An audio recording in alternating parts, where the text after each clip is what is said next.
Amateur Traveler is in its 20th year now, but can you imagine if I had people on the show who had never been to the destination, but had just read about it or seen a movie about it? That wouldn't make any sense at all, and you wouldn't listen. We all know how important it is to receive advice from people who know a destination to get the most authentic local experience.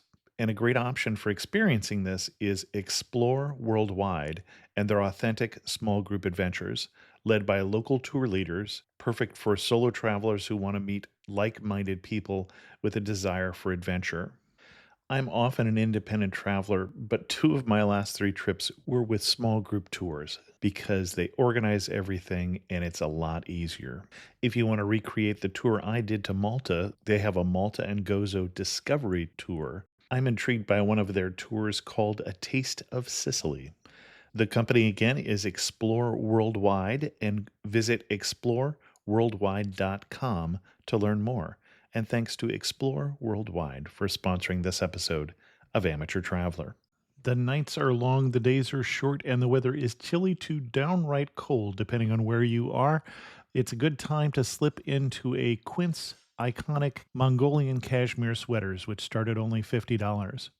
You can treat yourself to everyday luxury at an affordable price with Quince. If you really want to dive into luxury, you can check out their leather handbags, washable silk shirts, and European linen sheet sets.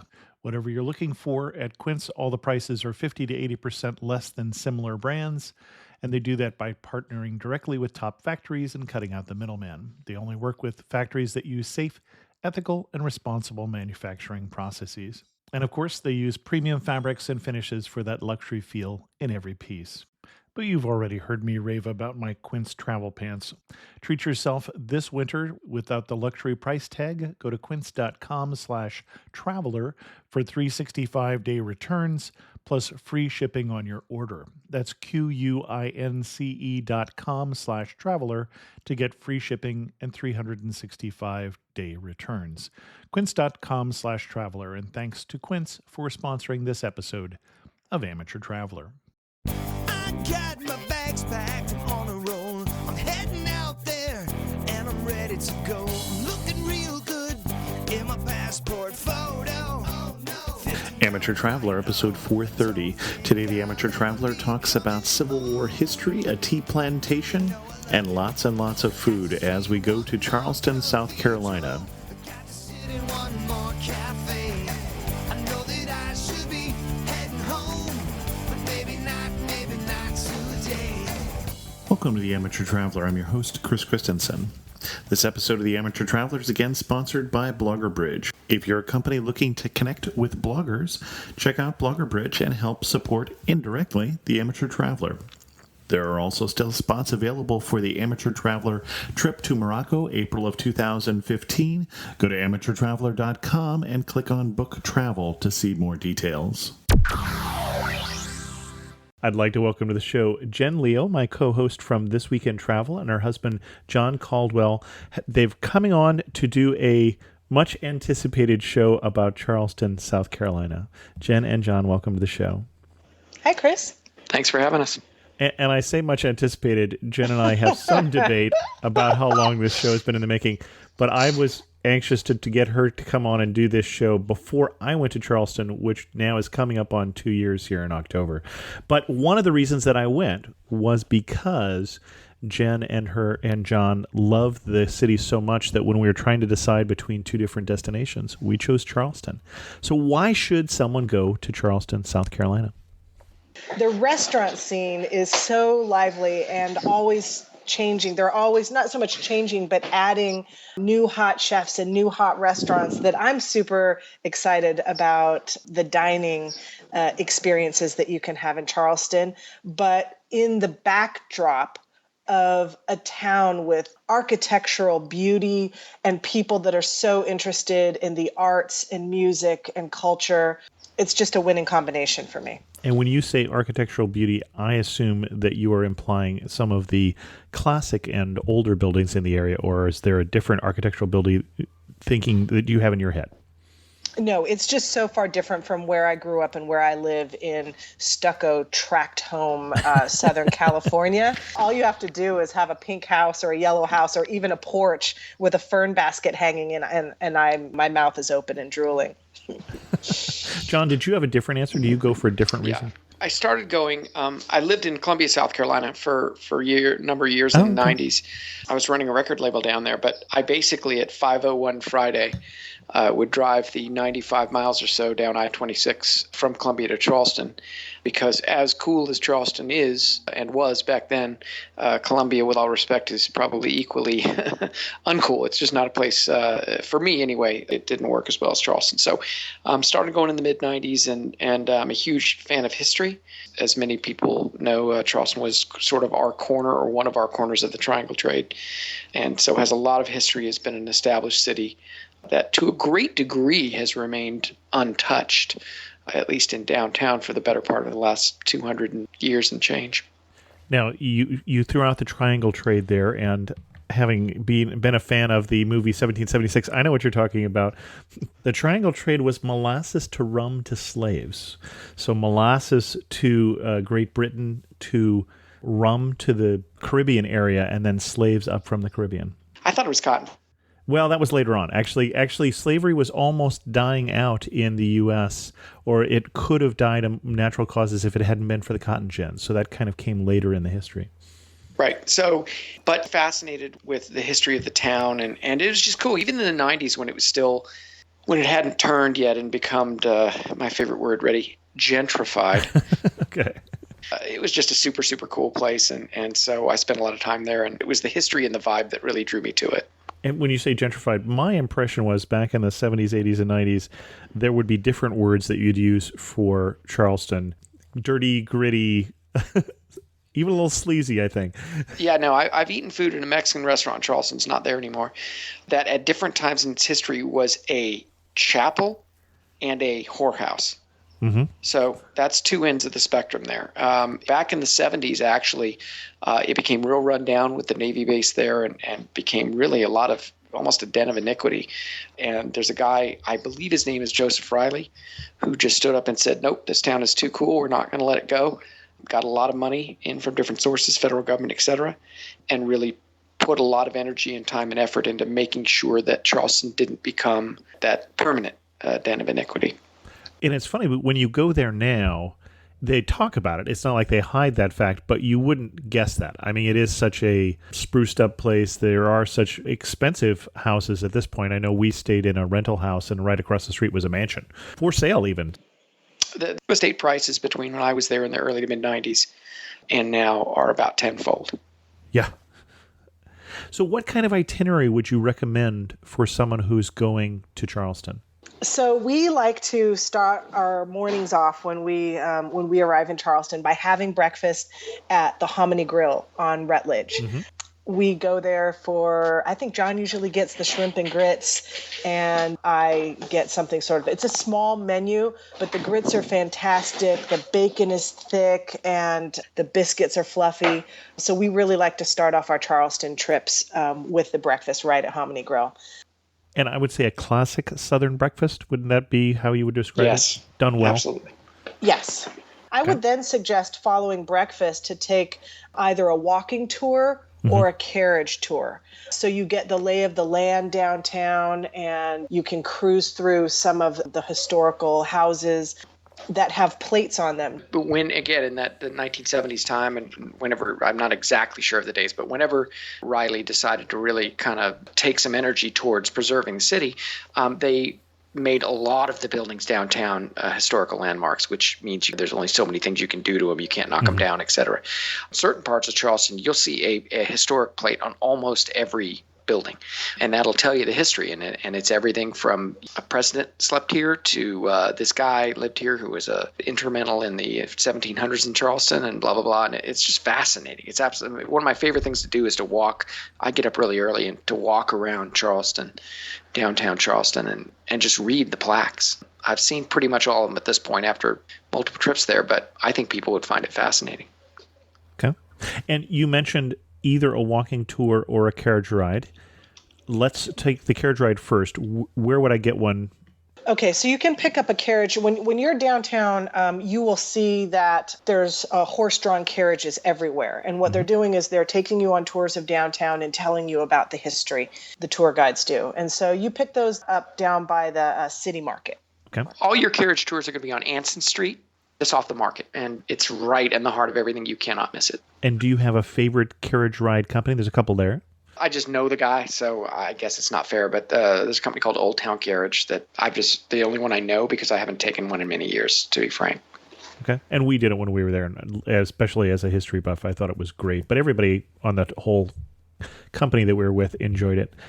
And then walking tours. Yeah, we took a walking tour last October, I think. So basically, I met John 9 years ago, and we've been going at once a year since I met him. So they do kind of meld into each other. But we did a walking tour within the last couple years. And what I liked about that was that not only are you on the streets, but you got to go into old churches and old houses if you chose to. So it wasn't just sitting the whole time listening to the spiel, but actually walking into an old church and talking about the pews and talking about the history of the churches. Because there's, is there 108 churches in Charleston? There's a lot. Yeah, downtown specifically, in a very, very small area. You pretty much couldn't throw a rock and hit a church anywhere below Calhoun Street. I think he made a joke. I think the walking tour guy made some joke that there was 108 churches and 108 bars or something like that. Even ratio. An even ratio. And the walking tour you went on, did you like it? Would you recommend it? And which one was it? It's kind of, in my opinion, geared a little bit towards an older crowd. Okay. But I do think the older crowd would enjoy it. And the guy's name is Ed Grimble. And the thing that I think is so cool about him is his family has been in and stayed in Charleston, all of them, for 12 generations. So as someone, again, that appreciates history. So that's what he does. He walks and shows people around Charleston. Your more hip edge of your listeners might use the word cheesy, but it was too slow for me. Well, it sounds like it may have been the same one that we did, and it was also questionable history. I wasn't sure I really believed him because of some of the things that he said I knew weren't true. So one of the things I liked is, like, you're in the carriage ride, they're saying, when you're doing the walking tour, they're going to point to this gun, they're going to say that's the gun that fired the salvo on Fort Sumter for the opening shot of the Civil War. They said, of course, that's wrong because this gun can't shoot that far. That's correct. The gun that made that shot was out on the island where we did the shelling. And you did the other kind of shelling, the kind that they recommend now, which is looking for shells. Yes, but let's talk about that trip later because that's on my insidery list. Okay, so after you've taken a tour and kind of gotten the lay of the land and soaked up a little bit of history, I would move on to lunch at our favorite lunch spot, which is Butcher and the Bee. We love Butcher and the Bee. It's a fairly new restaurant, and John can tell you exactly where it is. I just eat there. It's right under the bridge on King. It's not really on Upper King. It's I guess you'd consider Upper King. But basically, you just go up King Street. It's on the right. It's not the easiest thing to find, so check your internet listings. And King is one of the two main streets, as I recall, that goes down the peninsula that defines Old Town Charleston. Yes, you could argue that East Bay would fall into that category too, but yes, It's out away from what most people consider downtown Charleston, but it's not that far out. If you're in a car, it's you're talking everything is 5 minutes if you're in a car in Charleston, right? And it is absolutely fantastic. So the Butcher and the Bee is a farm-to-table eatery, and they have their menus on Twitter. If you even go to their website, they say our menus are on Twitter. So their Twitter handle is @ButcherandBee, BEE, and you can get a feel for the kind of food that they're doing. Again, it is farm-to-table, but it's not solely low country. It's kind of like low country with a twist. I had one of the best roast beef sandwiches I've ever had in my life. I think it was roast beef on a brioche bun with a pepper jam. They also might have a kale slaw. I'm looking at the menu right now. Grilled squash. The thing about Butcher and Bee that I think is key is it's very sort of a good sort of marker of what the new Charleston is, which is you walk into that place and everybody in there is cooler than you are. I get that a lot, though, actually. So yeah. That doesn't really define Charleston. It's just a really cool, vibey place that they've done a great job with. And like I said, like a lot of the places in the new Charleston, a lot of the places that popped up in the last 10 years, you walk in there and you just feel cooler. Now, Jen, you said that this is not quite low country, and you weren't using that as a pejorative, but you were using that as a style of cooking that is common to that coastal region there. Yes. I'm looking on their menu and they're showing chicken and grits, but they also have chilaquiles and they also have a banh mi sandwich. Okay. I don't know if I pronounced that correctly, but it's not just going to be your shrimp and grits or your pimento cheese sandwich or Pulled pork barbecue or something like that. It really would not be out of place in Brooklyn. Okay. It really Interesting. wouldn't. Got it. Yeah. Excellent. But it's so yummy. It's so yummy, and you are tapping into local foods. They're just really great gourmet sandwiches and side dishes. And What are we doing after lunch? Beyond the walking tour, I think there's some stuff in downtown Charleston that I think is really cool and I think really makes it unique. And not all of it is great. I think people should go to the Old Slave Museum. I think it talks about a dark part of our history. It doesn't necessarily sugarcoat it. And it's just one of those things that you're not going to see anywhere else in the country. I will give you some fun things to do with kids because, as you know, we've got 5-year-old Cora, so she's been going since she was 4 months old. Mm-hmm. And so we take her to the aquarium. They have an amazing aquarium that can compete with the best of them. And that's actually further up the peninsula, right by where you get on the boat if you wanted to go to Fort Sumter, as I recall.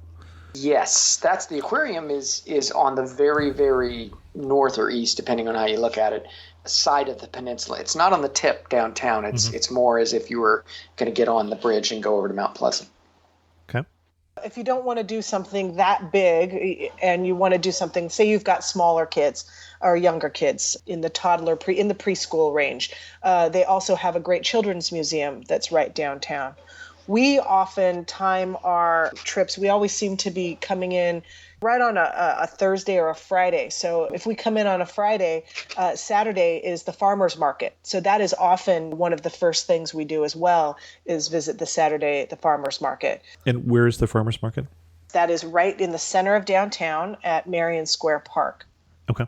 Every Saturday. And you mentioned timing. What time of year or what day of year would you go to Charleston? This is a great question and one I feel pretty strongly about. I think you want to be spring and fall. Okay. The summers can be quite difficult, especially for people that don't like heat and humidity.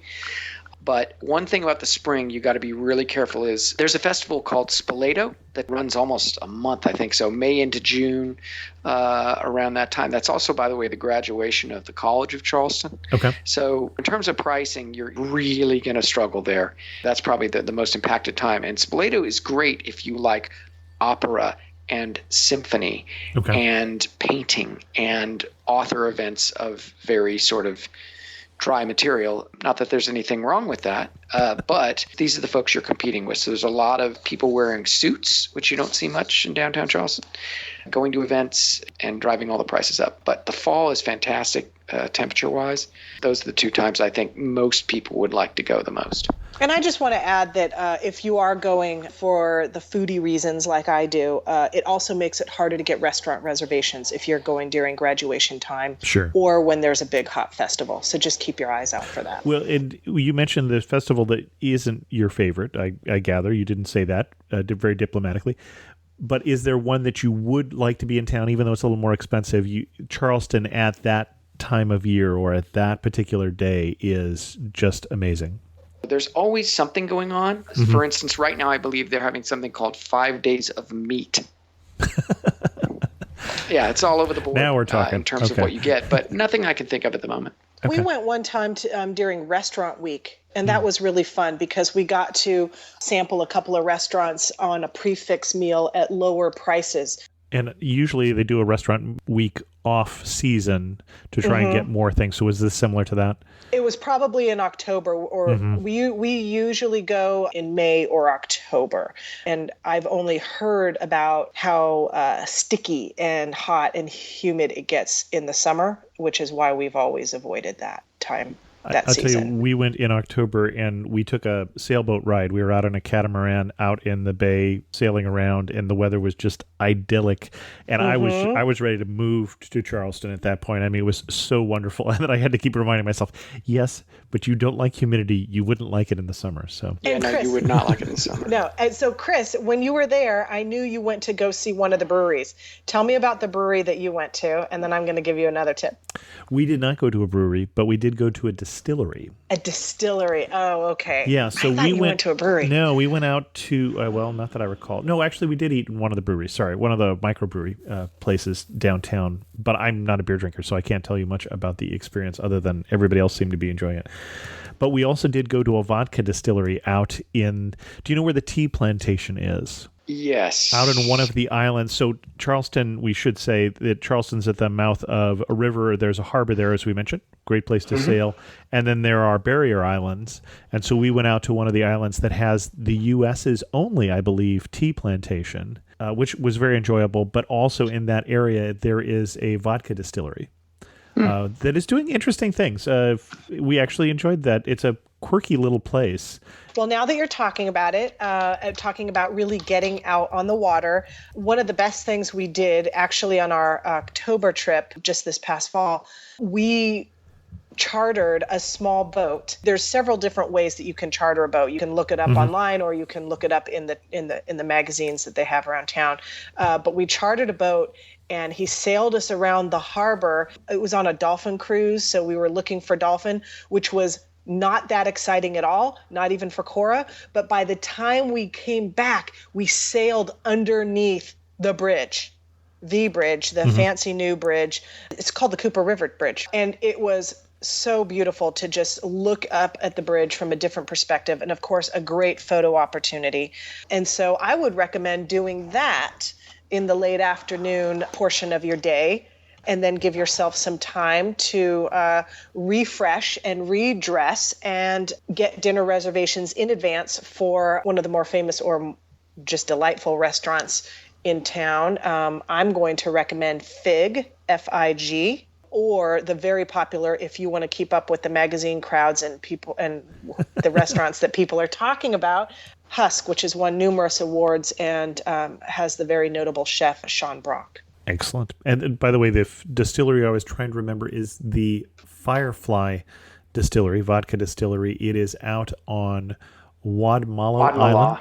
Yeah. Wadmalaw, sorry, not saying that correctly. And they're probably best known for their sweet tea vodka.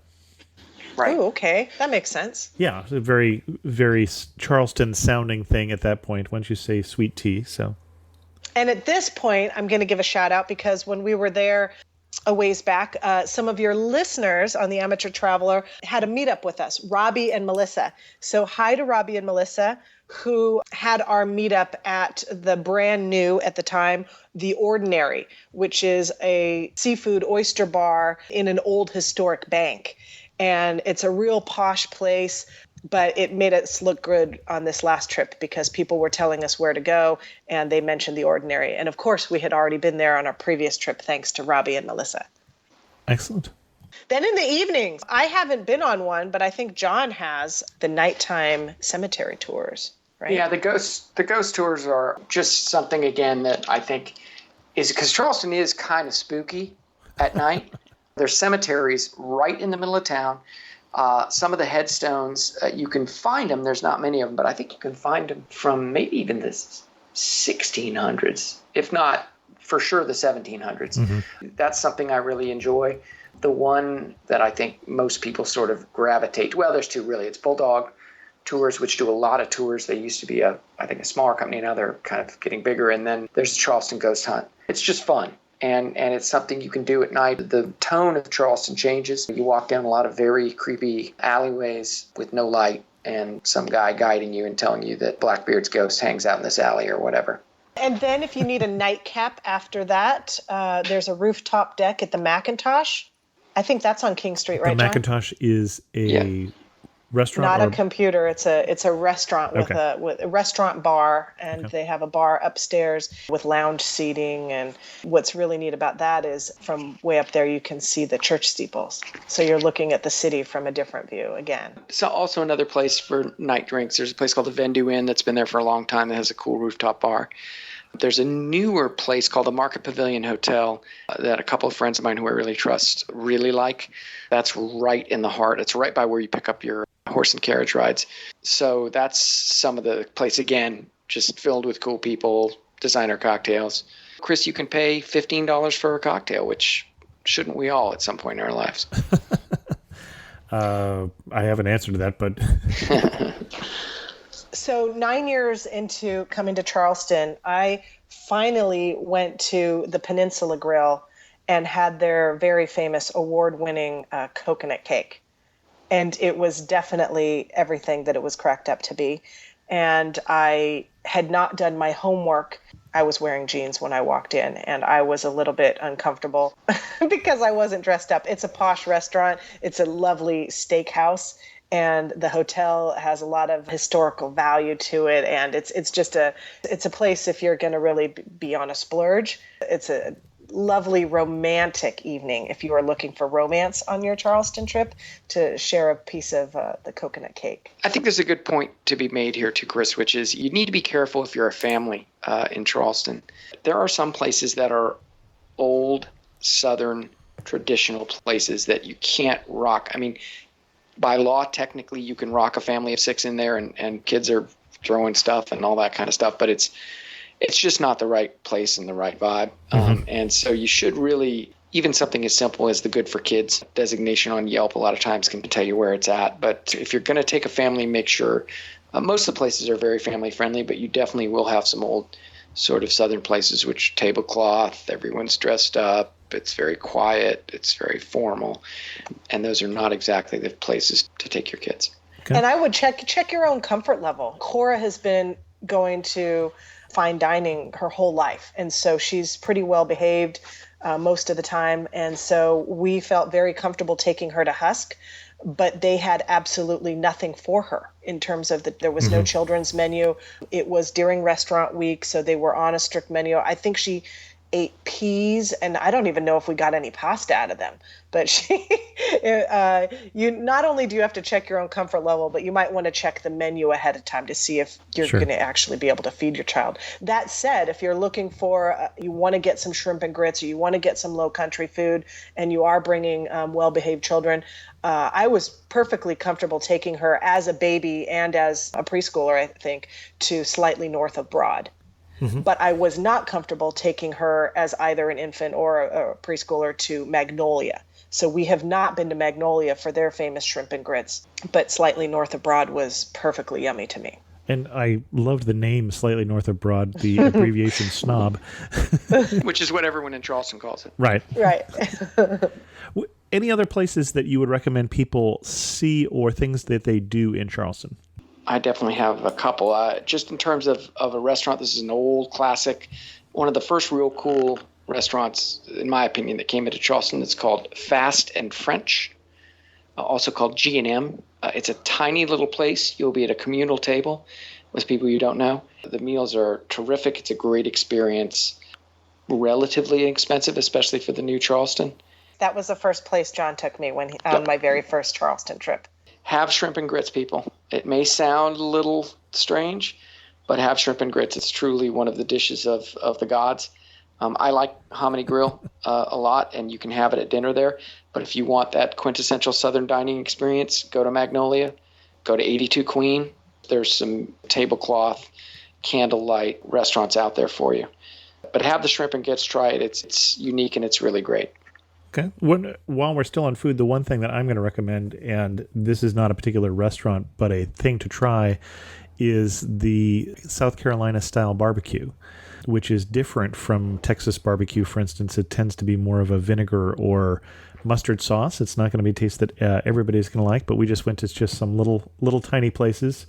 That's kind of low country cuisine too. Yes, and what's great about barbecue, there's all sorts of different ways to picnic in and around Charleston. And so what we did was we were meeting with friends who were actually staying out on, was it the Magnolia Plantation, John? We picked up some home team barbecue and took it out to our friend's house where they were sort of camping out on a plantation. And that was just as magical as going to one of the hot new restaurants. And you say camping out on a plantation, and that seems like an odd combination. It wasn't something a tourist could do. They knew the owners. Got it. As you do when you're local in Charleston, and they knew the owners, and they were sort of staying at their guest house. Yeah, it was a guest house on an old plant. I'm failing. The name is failing me at the moment, but I'm pretty sure it was Magnolia Plantation. It may be, but it had been in their family, Chris, since the early 1800s, and it's still the oldest garden in the U.S., and so that should be pretty easy. The oldest would be Middleton Place. Middleton Place is the oldest gardens in the U.S., and it's just south of the city. We went there, just a very interesting place. So you're talking about a family that the father signed the Declaration of Independence, the son signed the Constitution, the grandson was governor of the state, and then the great-grandson signed the Articles of Secession to secede the state from the Union. But I don't think that the plantation is called Middleton. I definitely remember for sure it's the oldest garden in the United States. Yeah, well, that'd be Middleton Place. That's the oldest gardens in the U.S. They have just an absurd amount of land there, and they had multiple houses. It's the family that still owns it, has owned it. It's been in the family for hundreds of years. If it's the same one, the main house was burned down by some irate Yankees who came through there towards the end of the Civil War, a little mad at the owner who had signed the Articles of Secession, and they had just fought a 4-year war against the South. So the main house isn't there anymore, but there are tours of one of the houses there still. Either way, our friends had access to this gorgeous corner right next to a swamp with a tree house and a boat dock, and the kids were just jumping off this dock into the water at sunset. And here I am coming in with my home team barbecue, and just magical. But since the listener can't do that, I will recommend Middleton Place as an interesting place to go. A little expensive for the tour, but it is the oldest gardens in the U.S. and fabulous gardens there. Sheep grazing on the front lawn and everything. Another picnic, which I think is something you can do in Charleston that's really another cool place, I think, a newer place for picnicking, is a place called Caviar and Bananas. And that's downtown. And it's almost like a Whole Foods kind of vibe. You don't really eat there. They have the homemade salads, homemade this, homemade that. You pick it all up, you get it in a container, and you take it out and eat it wherever you want. That's a fairly unique place. Excellent. We took an excursion this last trip, and we went shelling on Morris Island.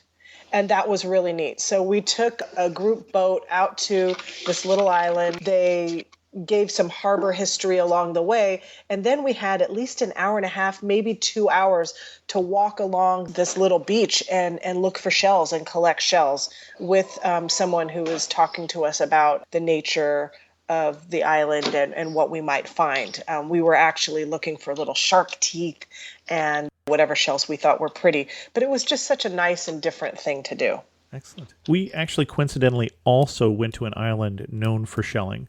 When we were there, we went to Fort McHenry, which was known for the shelling that started the Civil War. So a very different thing. But so was that boring for you, or was that just fun for us because we have a kid, or was that fun for you?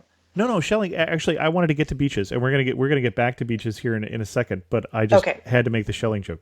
But for history fans, I found that very interesting too.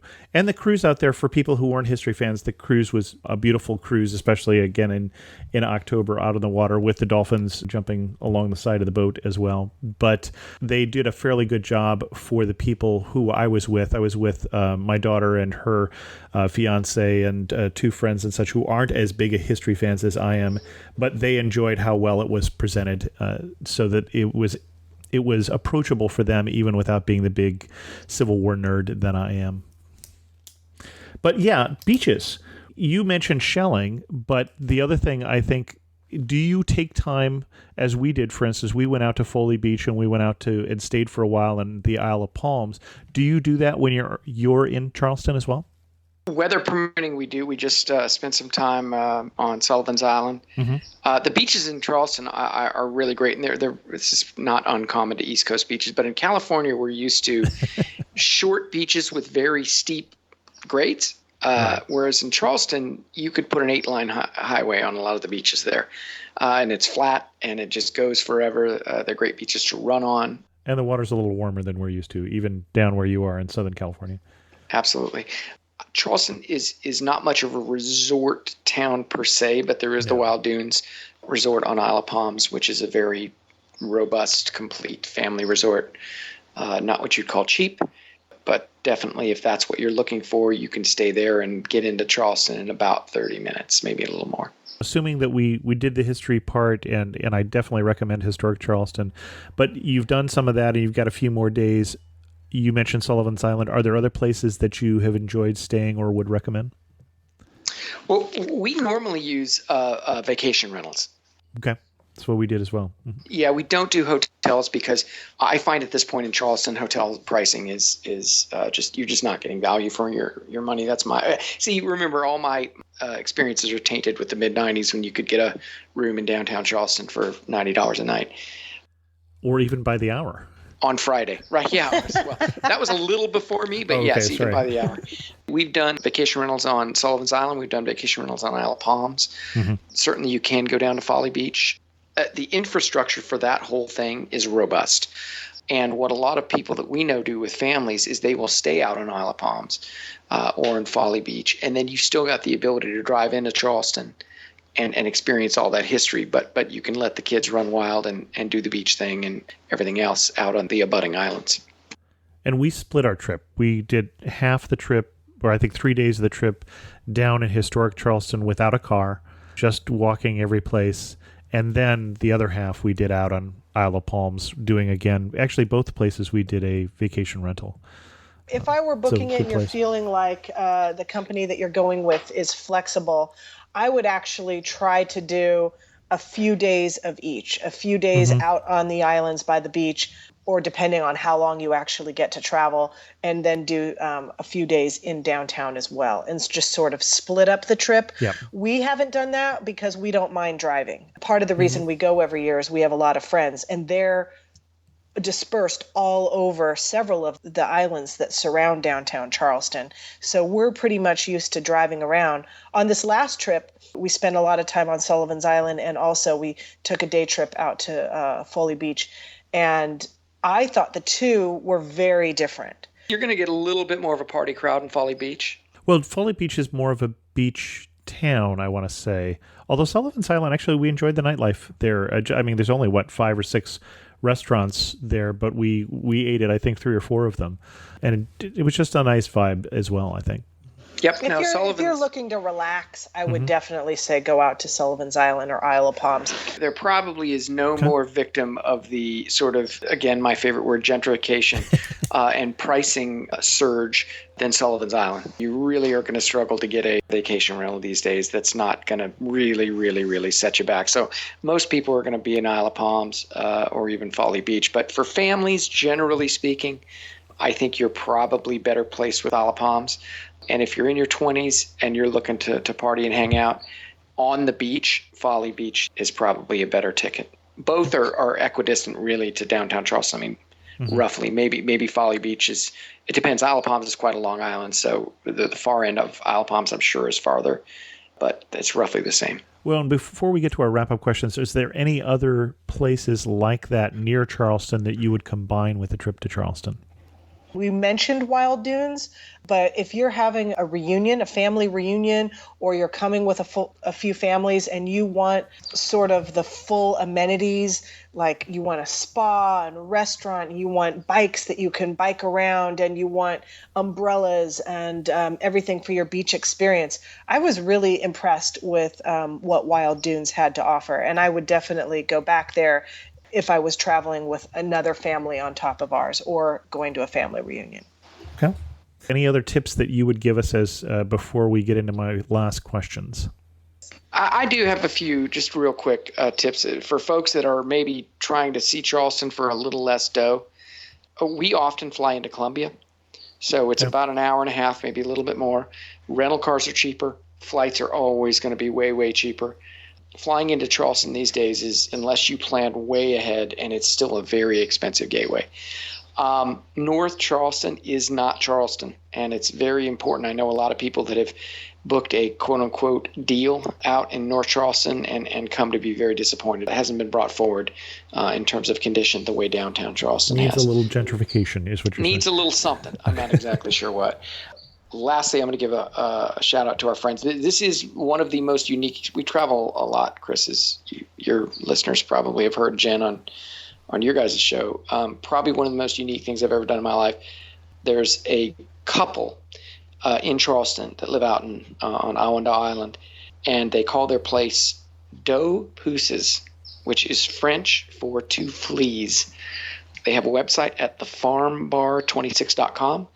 They host events infrequently, but if you check their calendar and you have a chance to go out, it's one of the most unique experiences you ever have. The night that we went, completely unrelated to what I do for a living, by the way, the night that we went, they fed us this amazing dinner on this farm that's straight out of a magazine, and finished the night with a poker and drinking and really, really great time. You get a home-cooked Southern meal out on this goat farm, right? And it's really unique, and it really does look like it just popped out of the pages of Dwell magazine or some hoity-toity architectural magazine. Hoity-toity goat farm magazines. Yes, correct. It's a niche crowd, Chris. But, that sounds like it might be. Yeah. You're standing in the prettiest spot in Charleston. Where are you standing, and what are you looking at? If I'm standing in the prettiest area in Charleston, I love being down by Battery Park looking at the gorgeous pastel-colored mansions. And I'll give you a little cool history thing about Battery Park. The tree branches, have you heard this, Chris? The tree branches hang really low. And do you know why they hang really low? I do not.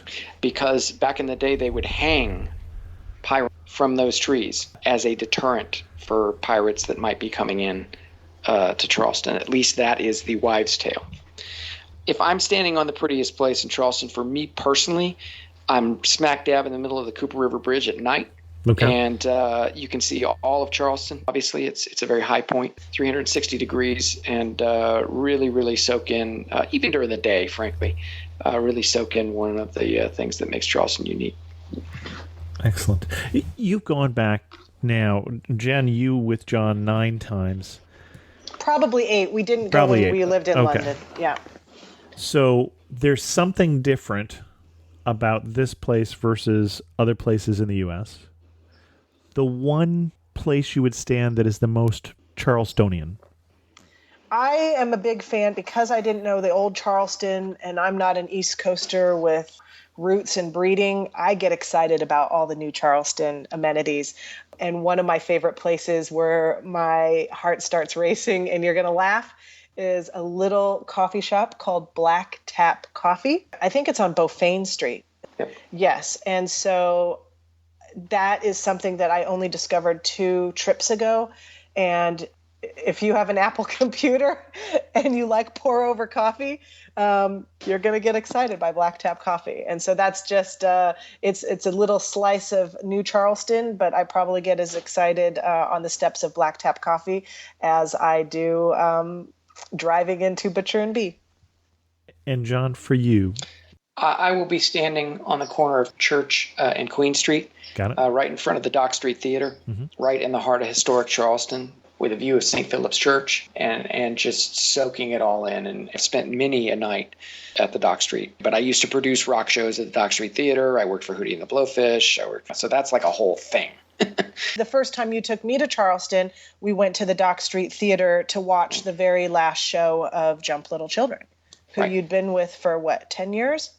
I believe you're going to have to check me on the history here, but I believe the Dock Street Theater was at one time the oldest contiguously operating theater in the United States. And it has a ton of history. One of the first actors in the first lead play there was a guy called Junius Brutus Booth, whose father was a guy called John Wilkes Booth, who you may have heard of. Just tons of history, and I've spent many a night there producing. I used to manage rock and roll bands, and we used to put on shows every year, very, very involved, elaborate shows. So it's a special place to me. I think that corner in particular kind of summarizes what Charleston's all about in terms of history. Well, and you're also talking about a church with a graveyard that holds, I don't know how many different signers of the Declaration of Independence or the Constitution or whatever. That's correct. And additionally, by the way, if you go 50 meters north of Queen on Church, you'll see a little sign that doesn't get talked about much called Blackbeard's Alley. And Blackbeard used to keep a place there. It was kind of his hideout. And he built a tunnel under the city so that if people came to get him, he could get out and escape through that tunnel.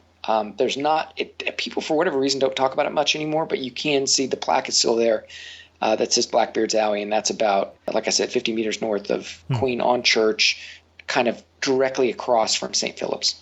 One warning you would give about Charleston? It has become absurdly expensive, and it has become, again, that word, gentrified to, in my opinion, an annoying degree. Charleston has very narrow streets, and when I was living there in the 90s, you would see Mazdas driving up those streets at 25 miles an hour, whereas you now see Range Rovers driving up the street at 45 miles an hour with out-of-state license plates on them. The result of Charleston becoming hot is that it's made some great, amazing, cool places and made a very cool city cooler. The downside of it is there you have traffic, which you never had before. Prices have gotten completely crazy. So know what you're getting yourself into if you want to have a week in downtown Charleston, especially as it relates to budget. Okay. One thing that makes you laugh and say only in Charleston. I think the thing that cracks us up is on, I think it's Upper King, there's a shirt store that is probably double the size of any of the other retail stores, and I think they just do collared shirts where there must be some kind of embroidery or something where they're doing your monogram. Yeah, they're very high-end shirts, but right. The store is probably 2,000 square feet on the most expensive shopping street in Charleston. That is what we call a bubble. And so that is something that we just kind of laugh at. And so when we're driving by and we laughed at, and we thought for sure it wasn't going to last and it wasn't going to be there on the trip that we just took. And I think it was still there and we were just cracking up. Yeah, I'll take serious bets that it's not there next time. Last two questions. You finish the sentence. You really know you're in Charleston when what? You know you're in Charleston when you see just an absolutely beautiful woman walk by, and she's in a linen dress with a string of pearls and high heels, and she's walking across a parking lot, and you do a double take and you think, is there a wedding going on? And you think, no, this is just Charleston. That's just what they wear here. Okay. I mean, you know you're in Charleston when you look down at a tombstone and see someone that was laid to rest in 1798, and then you walk 10 feet from him and have one of the best gourmet dinners you'll ever have in your life. Excellent. And if you had to summarize Charleston in just 3 words each, how would you summarize it? Historic, hip, okay, interesting combination, and cultural. Okay, John? Tradition, okay, yummy, and cool. Excellent. Where can people read more about your travels? Well, I'm not exactly memoir travels, but I am definitely, if you want to see more of our Charleston trips as we take them once a year, I post a lot of restaurant and landscape. I post mostly restaurant pics of Charleston on my Instagram account, which is Vegas Jen Leo. And if you scroll back about 2 months ago, you'll see a bunch of them there. I'm on Twitter at Jen Leo, and I like to post travel deals that I find and would take myself on jenleodeals.com. Excellent. Jen and John, thanks so much for coming on The Amateur Traveler and sharing with us your obvious love for the city of Charleston, South Carolina. Thanks for having us, Chris. I only only have one news story for you today, and that's an odd one in the someone gets kicked off a plane for behaving badly. We had a situation on a Southwest flight where a family was getting on the flight, and the man was not happy with the service he received from the gate agent, so he tweeted about her with her name and said what a bad job she was doing. And I agree that that's a little questionable behavior. They kicked the family off the plane and wouldn't let them back on until he deleted the tweet. That's a little weird as well. For a link to that story, check out the show notes at amateurtraveler.com. With that, we're going to end this episode of The Amateur Traveler. If you have any questions, feel free to send an email to host@amateurtraveler.com or leave a comment on this episode at amateurtraveler.com. You can also follow me on Twitter at Chris2X. Don't forget to sign up for Morocco April 2015. And as always, thanks so much for listening.